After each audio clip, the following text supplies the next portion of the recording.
understanding our place, meaning making as a situated process. Our first speaker today is Rebecca Ford. Rebecca is in her third year of a part-time PhD through the UHI and the Centre for Nordic Studies. She's under a little bit of pressure today because two of her supervisors are here, Michael and Grady, so no pressure, Becky. Her PhD is on words and waves, and I think we should just take it from here, Becky. Thanks, Angela. Okay, so this morning I'd like to offer you an overview of recent developments in the marine renewable energy sector in Orkney. And in doing so, I'll argue for the powerful role of stories, both as tools to understanding and as part of the process of shaping attitudes and action in the world. I want to show how the narratives that make up the story of marine renewable energy in Orkney are not only important to the future of these islands, but are part of the global story of a future shaped by climate change. In the opening of an Orkney Tapestry, George Mackay Brown writes, George Bernard Shaw visited Orkney once in the 1920s. He was impressed by that mighty outpouring of waters. There was power enough in the Pentland Firth, he wrote, to provide all Europe with electrical power. As you can see from the photos, yes, it's very obvious. The powerful waves and tides of the Pentland Firth, which so impressed George Bernard Shaw, and the potential he recognised for this to be converted into electrical power, have seen Orkney become the centre for development in an emerging marine renewable energy research and development industry, with the establishment of the European Marine Energy Centre, known as EMEC, in Stromness in 2003. EMEC was the world's first test centre, and although there are an increasing number of test centres under development across the globe, EMEC is still the only facility to offer grid connection and accreditation for both wave and tidal developers seeking to test their devices in open sea conditions. Yet despite Orkney's position as a world leader in marine renewable energy, and its huge potential for renewable electricity generation, thanks to its abundant resources of wave, tide and wind, in 2015, it generated 104% of its electricity needs. But despite this, recent events in the marine renewable sector tell a story of stalled development and uncertainty for the future. The reason for this is that the future development of renewable power from wave, tide and wind is entangled with other types of power, from the physical infrastructure of the electricity grid to the political and economic systems that regulate electricity production, transmission and usage. All these systems of power have their own stories, their own characters and narrative arcs. They are all narrating their particular experience of the world, shaped by their own concerns, expressed in their own language, and relating to each other within existing social structures. As Tim Ingold points out, technical relations are embedded in social relations and can only be understood within this relational matrix as one aspect of human sociality. When we talk about political and social power, we often describe it in terms of authority. And here, I think it would be helpful to think of the way this socio-political power is enacted through discourse, and to consider who has authorship over the narratives that come to dominate public debates and decision-making. Here I'm flagging up the relationship between authorship and authority, to highlight the importance of who controls the narrative. Before we go on to look at the specific authorities and narratives of power within the discourse of marine renewable energy in Orkney, I would like to briefly clarify the theoretical basis for these claims about the relationship between narrative and authority in discourse. My approach is informed by a view of language and communication as fundamentally dialogical. This is a term which has emerged from the work of Russian philosopher Mikhail Bakhtin, who wrote on the philosophy of language and the inseparable relationship between everyday language and literary texts. Dialogism identifies that the utterance is the basic unit of language, recognising that all utterances are always both situated within a physical, social, cultural, historical context and interactional, that is, always involving more than one participant. This view of language forces us to acknowledge meaning-making as an ongoing, interactional process. As Bakhtin puts it, we are taking language not as a system of abstract grammatical categories, but rather language conceived as ideologically saturated, language as a worldview. This worldview emerges through the process of language use. We experience ourselves through this process of interaction with others. As Bakhtin so beautifully puts it, language for the individual consciousness lies on the borderline between oneself and the other. The word in language is half someone else's. This is an active process of meaning-making as negotiation. This relational understanding of language offers to explain the potential of discourse to shape our understanding of ourselves, of others, and of the world through our interactions. As Bakhtin says, the tendency to assimilate others' discourse takes on an even deeper and more basic significance in an individual's ideological becoming, in the most fundamental sense. Another's discourse performs here no longer as information, directions, rules, models, and so forth, but strives rather to determine the very basis of our ideological interrelations with the world, the very basis of our behaviour. It performs here as authoritative discourse and an internally persuasive discourse. Where groups of individuals regularly engage in discourse, this relationship between authoritative and internally persuasive discourse suggests the possibility for shared meaning-making and the emergence of shared narratives. These shared understandings allow for what Perlinel has called double dialogicality, which, in his words, makes us see an act or utterance both in its singularity and in its wider sociocultural and historical belongingness. This ability of language to allow interaction not only between individuals but between existing cultural narratives suggests the mechanism by which language allows speakers to encode and enact authority in the world. As Linnell explains, in and through communication and cognitive activities, there is dialogue within both situations and traditions. Participants in the activities in question engage in both situated interaction and socio-cultural praxis.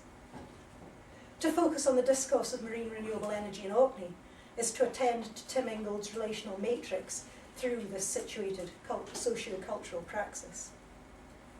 So what has all this talk of authoritative discourse and ideologically saturated language got to do with marine renewable energy in Orkney? Well, let me tell you a story about this recent downturn in the fortunes of the sector in Orkney. I'll give you a very broad outline of events based on the kind of information that's available in newspaper reports and online articles, including a piece in the Islander newspaper that you were given in your pack. In 2015, both Palamis and Aquamarine Power, who had both been involved in long-term development and testing of wave energy devices in Quebec, went into administration. In both cases, cash flow was reported to be the issue, due to a lack of private investment. Private investment had been affected by a loss of confidence as a result of limited grid capacity and the lack of a cable capable of exporting electricity to the Scottish mainland. Remember that 104% of electricity that Orkney produced in 2014? Well, because the existing internet connector wasn't designed to export energy, it can't cope with all those Orkney electrons, as Laura Watts calls them, and it gets hot. In fact, it was in danger of melting. So the network operator in Orkney, Scottish and Southern Electricity, implemented a smart grid approach using active network management technology to monitor real-time production. While this allows the grid infrastructure to operate at optimum capacity, this often means renewable devices must be curtailed during periods of high production. Often it is the bigger community-owned wind turbines that are switched off, losing both revenue and feed-in tariff for the community. For the marine renewable sector, grid constraint threatens to undermine the work of EMEC as developers seeking to test larger devices or to test arrays of devices look elsewhere.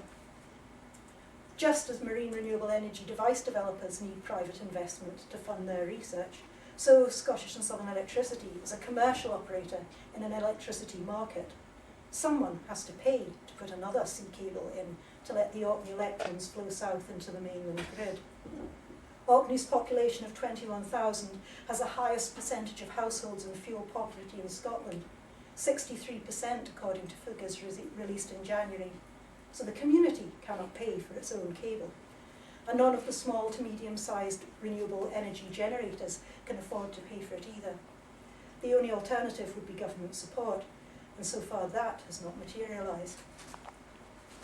All these aspects of the Orkney grid connection have been informed by a narrative I have heard repeated on numerous occasions during my fieldwork, I call it the narrative of disappointment, and it emerged from a series of events which reveal the fundamental difficulty facing marine renewable energy and the marine renewable energy sector. In 2010, the Crown Estate, who managed the seabed around Orkney, leased 10 sites for commercial wave and tidal energy developments. The successful bidders being a mixture of utility companies and technology developers. The Crown Estate set developers a challenge of generating 1.2 gigawatts of electricity by 2020. This would have been about the equivalent of the power needed to power 750,000 homes. Having spoken to various folk within the marine renewable sector, this was never a realistic figure. The feeling I have heard expressed is that the Crown Estate were encouraging developers to be over-optimistic, to provide best-case projections to encourage investors. The reality was that technology was far from ready. As one person put it was like asking the Wright brothers to build Concorde. Only the Ness of Duncansby site off the coast of Caithness has gone on to be developed as a commercial venture by the Maygen project, who are aiming to deploy 398 megawatts of tidal turbines by the early 2020s. 5 of the original lease sites were relinquished back to the Crown Estate in 2015. The narrative of disappointment characterises this as a failure of the technology, which explains the lack of investor confidence and highlights the ambiguous role of the Crown Estate, which holds Crown lands, in this case a seabed, with a remit to maximise income from its assets, this income going straight to the UK Treasury. If the capitalist narrative of risk-averse investment for short-term economic gain hasn't worked, what about this political narrative? Can Orkney engage the makers of policy in a dialogue about long-term strategic energy plans, national or even global interest? Here I'm going to turn to help for the work of Dr. Laura Watts, with whom I've had the privilege to work on the Alien Energy Project at the IT University of Copenhagen. Watts has been doing ethnographic research on the marine renewable energy sector in Orkney for many years, and recently presented a paper addressing the grid situation in Orkney in response to a recently published report by the UK National Infrastructure Commission entitled Smart Power. Through her fictional character, the electric nemesis, Watts expresses her frustration at the report. I should mention that the lovely drawings by my husband.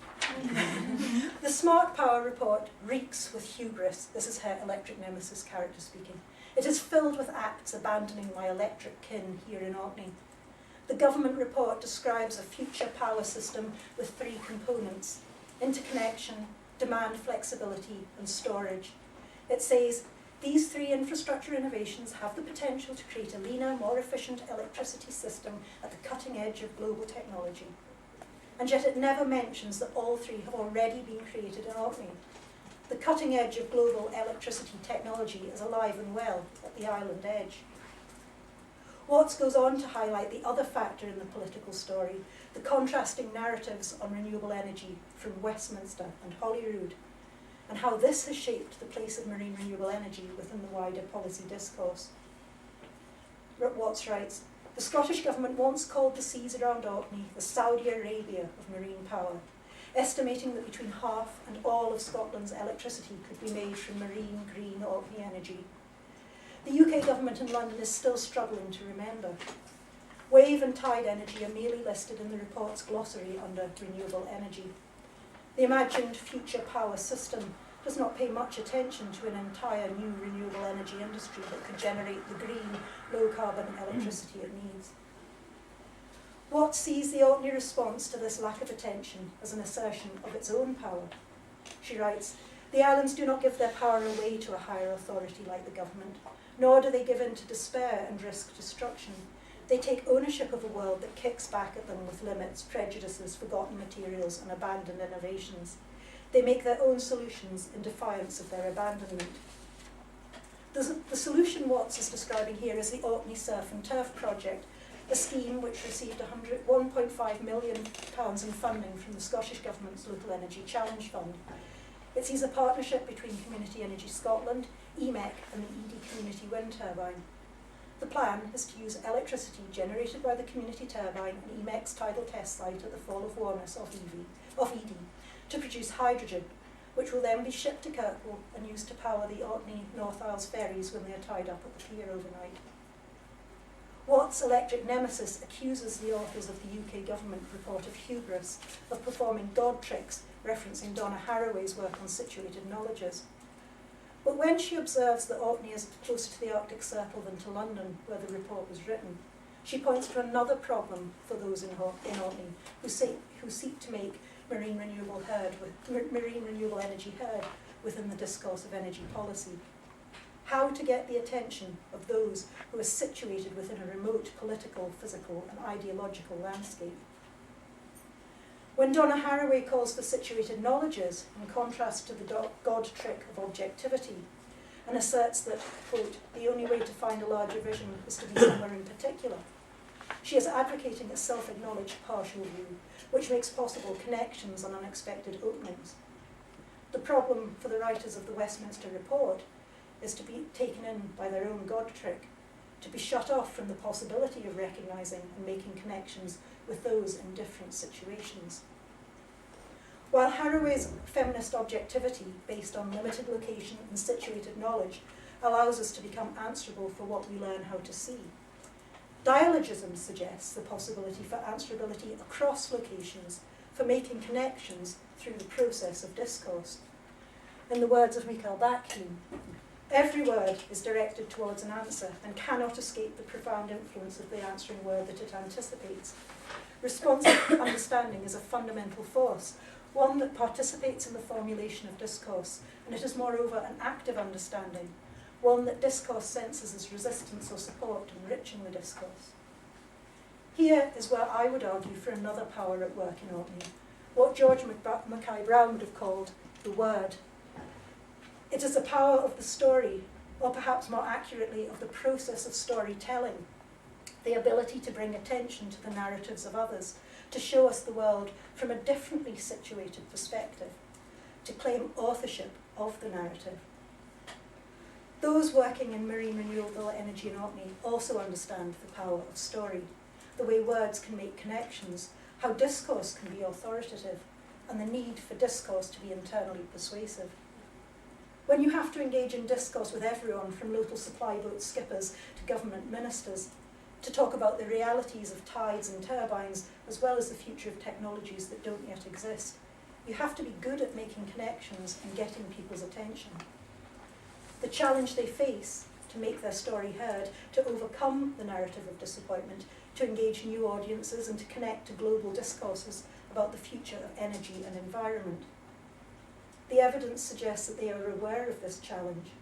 The following quote from John F. Kennedy is printed above the door at the EMEC office in Stromness. It says, "The problems of the world cannot possibly be solved by skeptics or cynics whose horizons are limited by the obvious realities. We need people who can dream of things that never were." In the Islander article, which you can read later, Neil Commode, the managing director of EMEC, directly situates Orkney within the global narrative of marine renewable energy as a solution to climate change. He writes, "We can foresee that there will be a hub, that there will be a need to make sure that this new industry that's being created internationally has got a logical ancestral home, and that will be here," meaning Orkney. I think it's really exciting. We're going to put a dent in CO2 emissions, and Orkney's going to have its name firmly on that. So, as CO2 levels have now reached 400 parts per million for the first time in history, and we are all, as I heard someone express it the other day, taking part in the first global experiment in breathing, let us hope that those making the marine renewable energy future in Orkney can continue to demonstrate the power of stories to defy hubris. Thank you.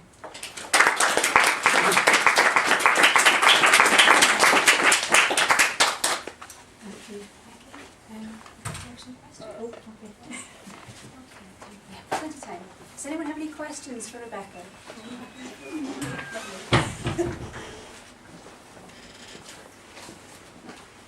was a very interesting discussion.